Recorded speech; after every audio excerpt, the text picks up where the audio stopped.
Il est 12h30 partout en Côte d'Ivoire. Bonjour et merci de votre fidélité. Autant d'informations sur RTI2. Au sommaire de l'actualité, après le décès de l'ex-président Henri Konan Bédié, les peuples du centre tribu à laquelle appartenait le défunt s'expriment après ses disparitions. Et puis, hors de chez nous, au Niger, le chef de la junte au pouvoir a nommé un nouveau Premier ministre en absence de l'ancien qui est actuellement en France. Encore merci d'être présent sur RTI2. La Côte d'Ivoire est en deuil depuis le 1er août dernier. Le président Henri Konan Bédié nous a quittés d'Ethnie Baoulé de la région de Lifou. Il est un symbole important pour ce peuple en général. Après son rappel à Dieu, dans quel état d'esprit se trouve ce peuple du centre de la Côte d'Ivoire? Théodore Zouzou a rencontré des cadres et des chefs de cette communauté à Abidjan ici. Son reportage est commenté par Assit Antiara. Commune de Koumassi, quartier Progrès. Vêtus de rouge et noir, des notables du chef central des Kodais rendent visite à leur hiérarchie ce dimanche. Les Kodais sont un sous-groupe baoulé originaire du département de Béoumi au centre de la Côte d'Ivoire. Dans la cour des Lottes, c'est la tristesse. À l'intérieur, les salutations en langue locale laissent apparaître l'objet de leur présence. Il y a tellement de rumeurs que vraiment maintenant, quand il y a un problème ou il y a une nouvelle, il faut aller jusqu'à la source pour savoir si c'est vrai ou faux. Donc, Nana a dépêché une équipe sur place sur le président Bédié pour enquérir si c'est vrai ou faux. Et de là, nous sommes venus informer le chef suprême pour dire effectivement la nouvelle n'est pas fausse et que le président Bédié est décédé. Leur douleur est perceptible, mais ce peuple, selon les chefs, doit rester digne. Il faut dire que ça a été un coup dur pour le peuple baoulé et surtout le peuple kodais. Certains parmi nous n'ont pas dormi toute la nuit. Moi-même qui suis le porte-parole, qui suis en face de vous, ce n'est qu'à 2h du matin que j'ai pu dormir parce que je n'en croyais pas. Toutefois, vous voyez, le peuple à Caen qui est en rouge, c'est qu'il y a un malheur.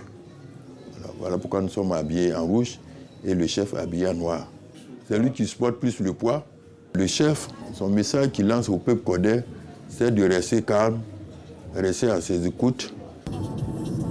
Au quartier Sable, dans la commune de Yopougon, l'intérimaire du chef central des Baoulés du district d'Abidjan explique que le décès du sphinx des Daoukro est un coup dur pour son peuple. Vraiment dur. C'est notre père et notre nana. Nous sommes partis là-bas pour aller dire Yako. Mais aujourd'hui où on est, j'ai en train de me préparer, convoquer une réunion de tous les Baoulés pour qu'on prenne précaution pour pouvoir enterrer notre papa digne. À Cocody, une autre commune, l'ambiance dans les rues est morose. C'est dans ce décor que nous retrouvons un cadre baoulé dirigeant une mutuelle de développement d'un village. Presque en larmes, Simplice revient sur l'état d'âme des membres de la structure qu'il administre. Mais nous ne nous attendions pas, à vrai dire, à ce départ. Pour nous, ça a été un choc. Un choc de savoir que ce grand homme venait de quitter sans crier gare l'arène politique. Depuis le décès du président Bédié, la plateforme de notre mutuelle a été transformée pratiquement en une plateforme de présentation de condoléances. Tous les membres de la mutuelle, et au-delà même des membres de la mutuelle, c'est tous les villageois, tous les fils et filles de notre village qui sont touchés. Chacun se sent en deuil. Le président de la mutuelle apporte sa compassion à la famille éplorée et au président de la République. Et nous voulons vraiment prier le Tout-Puissant de pouvoir l'accepter dans son parvis céleste. Et je voudrais présenter toutes mes condoléances à sa famille biologique, à son épouse, à ses enfants, à sa famille politique, au président de la République de Côte d'Ivoire, qui partageait avec le président Bédié une fraternité. Les Baoulés et tous les Ivoiriens sont orphelins depuis le 1er août. Le peuple ne croit toujours pas à la disparition de ce grand chef. Cela fait déjà 6 jours qu'il le pleure. Hier 7 août plutôt, c'est un groupe musical composé de 154 enfants venus d'Odiéné. Les enfants de l'orchestre philharmonique ont été la révélation de la cérémonie de commémoration marquant l'an 63 de l'indépendance de la Côte d'Ivoire. Ceux-ci ont réussi à interpréter avec brio l'hymne national dans son intégralité, ainsi qu'un titre d'appel au travail en présence de Nour Sangaré.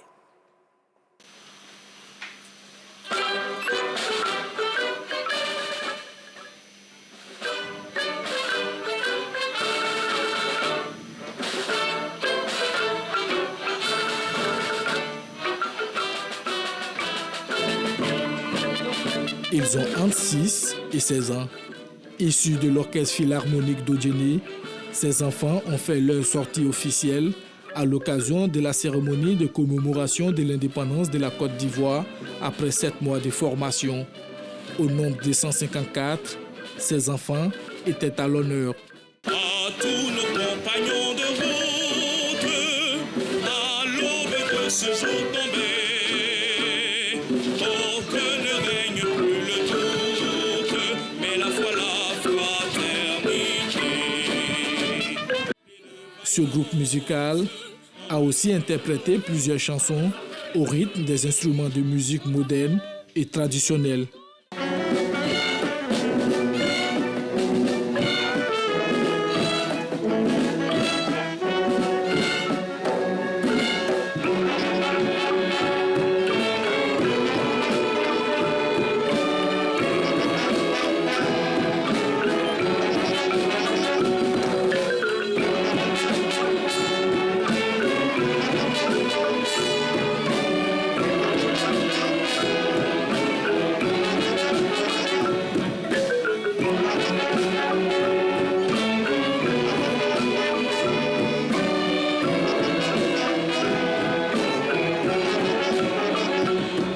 Séduit par la prestation des enfants, le chef de l'État leur a offert la somme de 20 millions de francs CFA.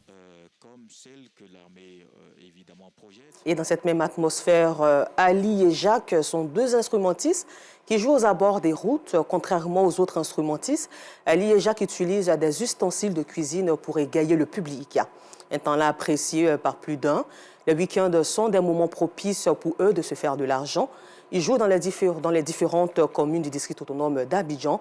Assitan Diarra et Enza Traoré ont été impressionnés par ces jeunes talents. Koumassi, quartier Ibo.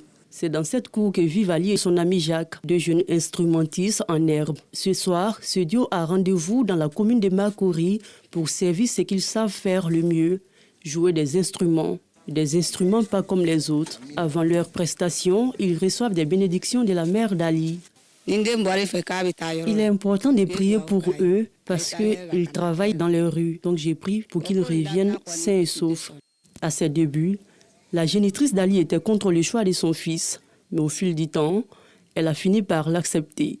Je ne voulais pas qu'il soit instrumentiste. Je voulais qu'il se concentre sur ses études. Mais après, j'ai fini par accepter. C'est son talent. Peut-être c'est son destin. Je ne peux rien faire contre ça. Je n'ai fait que prier pour lui. Assis aux abords des routes, ils attirent l'attention avec des bien curieux instruments, des ustensiles de cuisine. Pour ces deux ados, les week-ends sont des moments propices pour se faire de l'argent, prendre plaisir à jouer, mais surtout égayer les riverains qui ne sont pas insensibles à leur talent.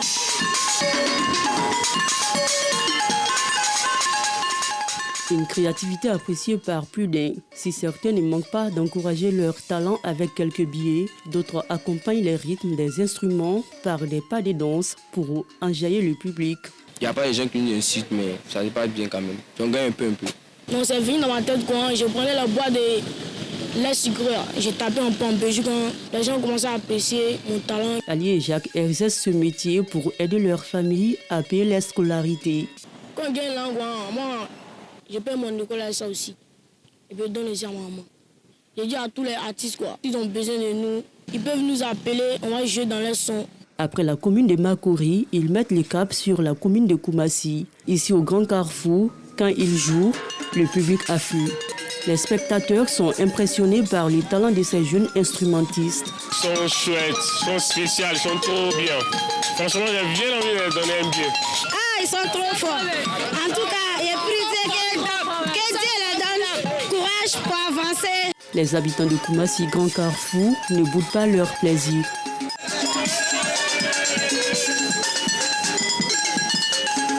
Pour ces deux musiciens, chaque ustensile a son importance. Super ça comme ça. Si tu as mis par terre comme ça et puis tu as pris là, ça va pas faire bon beat quoi. Donc on est obligé de mettre ça sur des bords pour que ça va bien résonner. Ça dépend des sons. Ça va comme ça fait. Et puis ça, tu as vu, c'est pas le même bruit. Et puis ça, c'est pas le même bruit. C'est ça qui fait que ça nous donne un speed quoi. On sait bien taper. Ali s'est lancé dans cette aventure en 2018. 2 ans après, il invite son ami Jacques à lui emboîter le pas. Et depuis, ils ne se sont plus quittés. Le groupe Zouglou Gospel MBN 100% Jésus a présenté son maxi single, couplé à une conférence de presse à Cocody. Une occasion pour les membres de sensibiliser à la culture de la tolérance, la paix et la cohésion sociale. Yacouba Koulibaly, Bintou Pekele.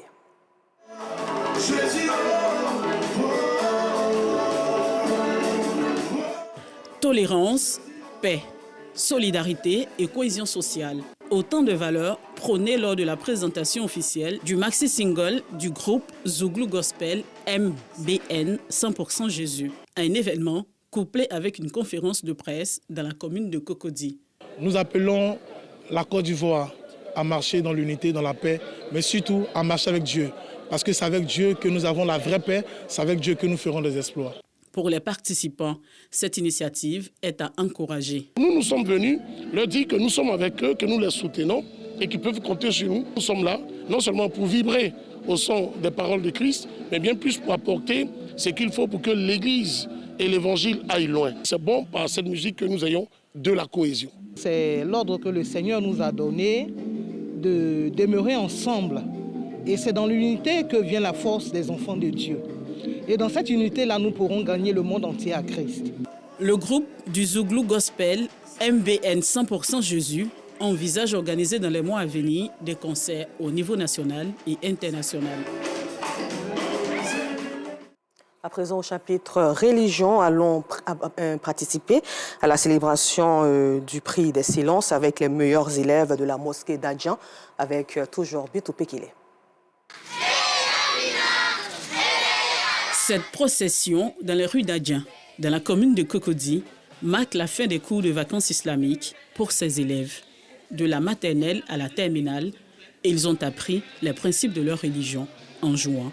Nous avons appris notre religion sur divers chapitres tels que la prière, les piliers de la foi, la lecture du Saint-Coran, l'histoire du prophète et de certains prophètes, tout en nous amusant. Et les meilleurs d'entre eux se sont démarqués.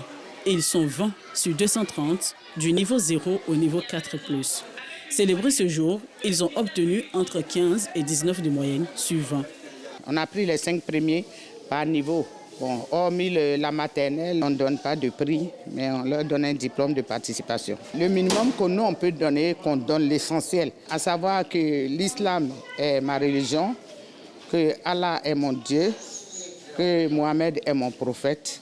Depuis plusieurs années, les fidèles musulmans de la mosquée d'Adjan inscrivent leurs enfants à ces cours islamiques de 4 semaines. L'initiative prend de l'ampleur et retient l'attention des dirigeants. On n'a pas connu le Coran à cet âge-là. Alors qu'eux, à 4 ans déjà, ils savent lire la Fatiha et puis ils savent même expliquer. C'est déjà quelque chose de bien et qu'on doit continuer, on doit pousser ces enfants-là à aller jusqu'au bout. Je suis prêt pour aider tous les petits musulmans et musulmanes qui seront sur ce chemin. Elle a organisé et ça a dépassé mes entendements. L'année prochaine, on va améliorer. Le temps qu'on va mettre, ce n'est pas seulement 1 mois, mais 2 mois. Quand les élèves, les enfants finissent, à la maison, certains parents ne suivent pas. Donc on va essayer de faire des temps, surtout dans l'année scolaire. Et on verra bien. Aujourd'hui, ces enfants sont capables de diriger des prières de groupe et ou de prier seuls. Ils connaissent aussi l'histoire de leur religion et ont appris à se comporter en société pour la paix et le vivre ensemble. Hors de chez nous, au Niger, le chef de la junte, le général Abourahmane Tchiani, a nommé un ancien ministre des Finances au poste de Premier ministre à la suite du coup d'État du 26 juillet. Ali Mahaman Lamine Zeyn remplace Mahamadou Oumoudou, qui se trouvait en Europe lors du premier coup d'État. Et puis, 10 membres des forces du régime syrien ont été tués par le groupe État islamique dans le nord de la Syrie. Il s'agit de la deuxième attaque d'ampleur de la formation djihadiste en une semaine. Encore merci à vous et bonne suite de programme sur RTI2, la chaîne la plus proche des populations.